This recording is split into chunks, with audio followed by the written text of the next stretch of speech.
Bueno, te agradezco esa pregunta porque es muy interesante, pero también terriblemente alejada de mis preocupaciones actuales. De todas maneras, bueno, es cierto que mi preocupación por la fisicidad y por el cuerpo entonces era muy fuerte. Hoy lo es mucho menos. Quizás porque atravesé justamente esa problemática del cuerpo de una manera más o menos feliz. Para eso me sirvió justamente escribir Noche Oscura del Cuerpo. Por eso tardó la publicación, porque yo en realidad no retardé nada. Simplemente trabajé, gocé también en hacerla, en escribir, pero nunca pensé como siempre, no pensé en una publicación, porque era una operación que me era necesaria.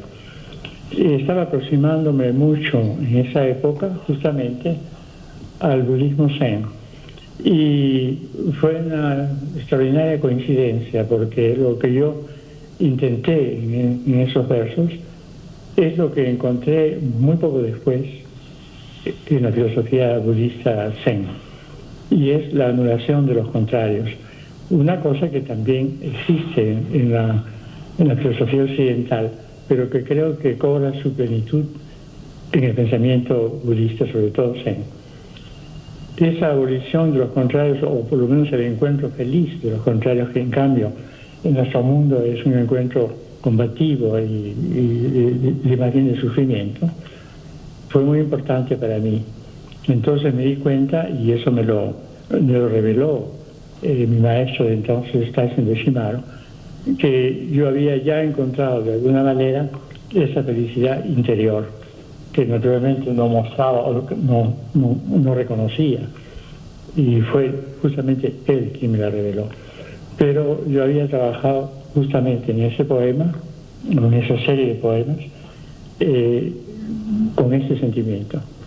De manera que ese enfrentamiento y esa armonía que al final se encuentra había sido buscada casi autónomamente, pero luego revelada por el budismo zen, que pocos años después descubrí. Yo creo que esto es lo que puedo decir en este momento. Más detalles es imposible ahora con ese tiempo.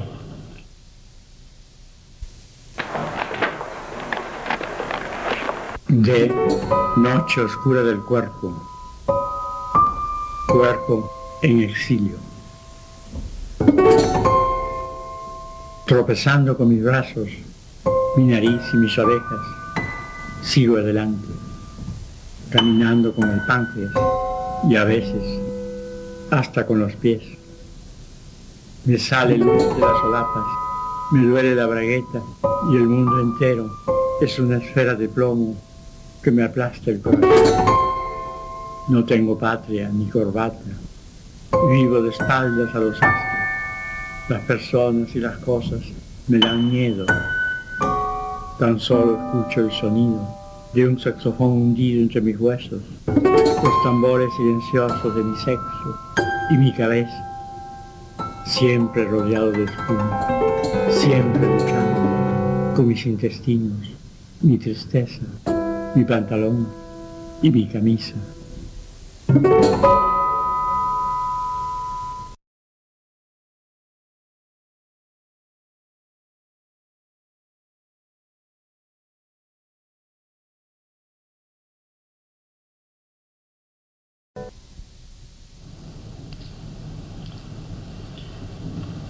La poesía en el mundo actual, sobre todo en los países avanzados, no ocupa ningún lugar. Esta es la triste realidad. Más se avanza en el desarrollo material y la poesía siempre se queda atrás. De manera que no deseo a nadie que se desarrolle demasiado en ese sentido. Esto parece una brutal, una barbaridad, pero es lo que observo en estos países. De manera que, ¿cómo ha modificado? La otra, en realidad hay dos preguntas. ¿Cómo la poesía o el arte ha modificado mi persona, o la construcción, como se dice, de mi persona?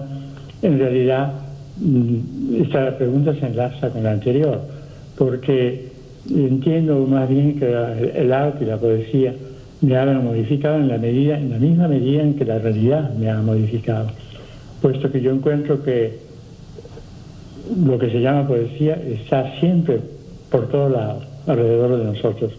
Solamente hay que saber distinguirla. No es necesario tampoco, perdón, escribirla, ni pintarla, ni nada de eso, sino simplemente vivirla. Quizás es lo más difícil. Si uno sabe,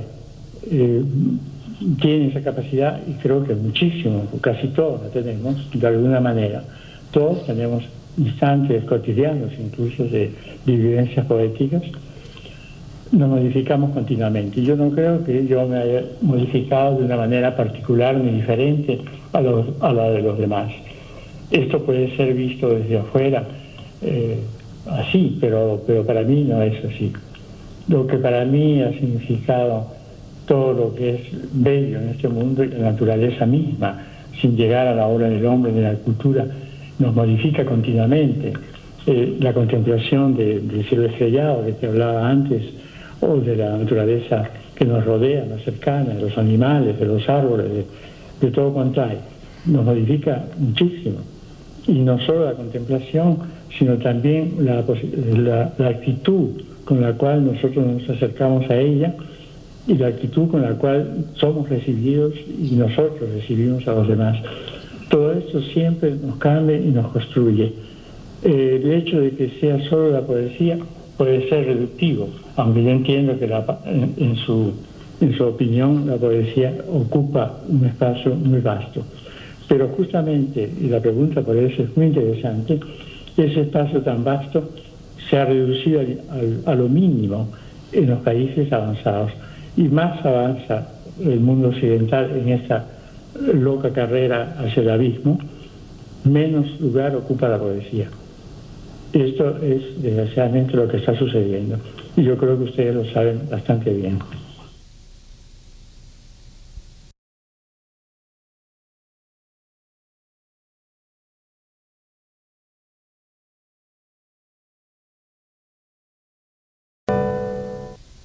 Gracias, Ricardo, por la pregunta que me toca muy de cerca.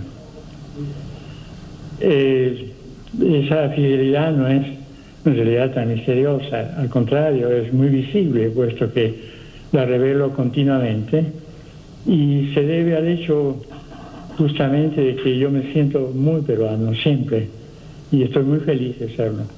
No importa el tiempo, ni la geografía, ni todo eso, es lo que uno siente dentro, de manera que es justamente para estar siempre cerca que hago ese tipo de trabajo. No es eso lo único que hago, pero es fundamental para mí.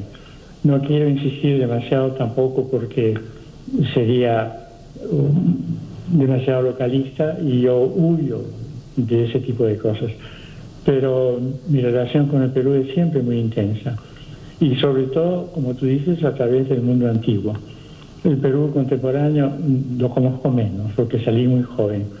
Pero mis raíces de todas maneras siguen allí, y a través de las maravillas del pasado yo me siento siempre muy feliz y muy orgulloso, de manera que trato de llevar y recoger en mi trabajo lo que me es posible de ese extraordinario pasado que tenemos todos.